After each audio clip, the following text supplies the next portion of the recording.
Doing predictions for what the market's going to do in 2019. Here's my take on 2019 from a residential sales and leasing point of view.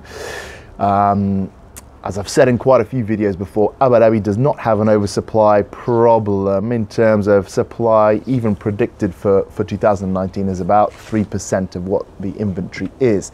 Now that's concentrated in certain areas, Reem Island and Raha Beach, showing a lot of activity. Most of those buildings that you'll see being built won't be handed over until 2020.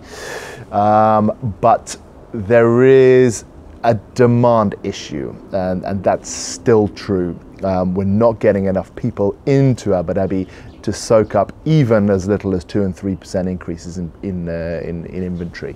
That is being rectified by various government spending initiatives. There's a ton of good news. I mean, it's almost relentless good news coming out of the Abu Dhabi government in terms of their plans for Tomorrow 21, spending 50 billion dirhams in 3 years to stimulate job growth.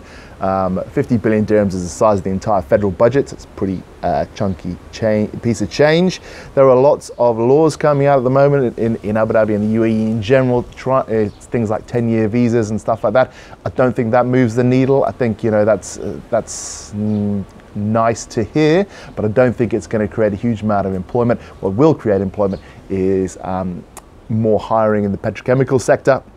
I know Abu Dhabi is doing a lot of exploration. They're signing a lot of deals recently.